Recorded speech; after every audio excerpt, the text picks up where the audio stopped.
नमस्कार, आप देख रहे हैं नया भारत दर्पण समाचार और मैं हूं आपके साथ ज्योतिका। आइए रुक करते हैं खबर की ओर। जन औषधालय में अंधेरा, बाकी कमरों में रोशनी। अब सीएमओ की कार्य प्रणाली पर भी सवाल। आज दिनांक 19 अगस्त 2026 को सीएससी अस्पताल लिंजीगंज सरकारी अस्पताल परिसर में संचालित जन औषधालय में बिजली व्यवस्था को लेकर गंभीर सवाल खड़े हो गए हैं। अस्पताल के अन्य कमरों में इन्वर्टर की सुविधा होने से बिजली जाने के बाद भी रोशनी बनी रही, लेकिन जन औषधालय में इन्वर्टर की सुविधा उपलब्ध न होने के कारण अंधेरा छा गया। बिजली गुल होने के दौरान जन औषधालय में दवा लेने पहुंचे मरीज और तीमारदार अंधेरे के कारण परेशान नजर आए। बताया गया कि कुछ लोग अंधेरा देखकर दवा लिए बिना ही वापस लौट गए। दूसरी तरफ अस्पताल के अन्य कमरों में इन्वर्टर के जरिए रोशनी होती रही और वहां कामकाज चलता रहा।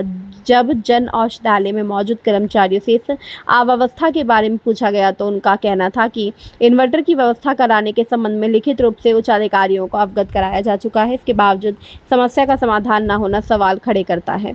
जब हर कमरे में इन्वर्टर तो जन औषधालय में क्यों नहीं? सबसे बड़ा सवाल यही है कि जब अस्पताल के अन्य कमरों में इन्वर्टर की सुविधा उपलब्ध है तो जन औषधालय को इस सुविधा से क्यों वंचित रखा गया? क्या जन औषधालय मरीजों के लिए कम महत्वपूर्ण है? आखिर बिजली जाने पर दवा लेने आने वाले मरीजों को अंधेरे में क्यों खड़ा होना पड़ा? मुख्य चिकित्सा अधिकारी की निगरानी पर भी उठे सवाल। इस पूरे मामले में मुख्य चिकित्सा अधिकारी की निगरानी और जवाबदेही पर भी सवाल खड़े हो रहे हैं। यदि जन औषधालय में इन्वर्टर की आवश्यकता को लेकर लिखित शिकायत या मांग पहले ही उच्च अधिकारियों को भेजी जा चुकी थी, तो अब तक उस पर कार्रवाई क्यों नहीं हुई? क्या संबंधित अधिकारियों ने कभी जन औषधालय की जमीनी स्थिति का निरीक्षण किया? यदि निरीक्षण हुआ तो फिर बिजली जाने पर यहाँ अंधेरा क्यों रहा?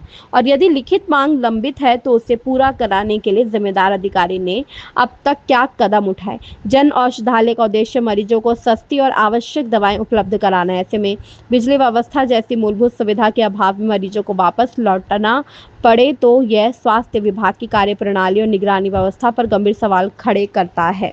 अब देखने वाली बात होगी कि मुख्य चिकित्सा अधिकारी और अस्पताल प्रशासन इस मामले का संज्ञान लेकर जन औषधालय में इन्वर्टर की व्यवस्था कब तक कराते हैं और कर्मचारियों द्वारा भेजे गए लिखित पत्र पर आखिर कब कार्रवाई होती है।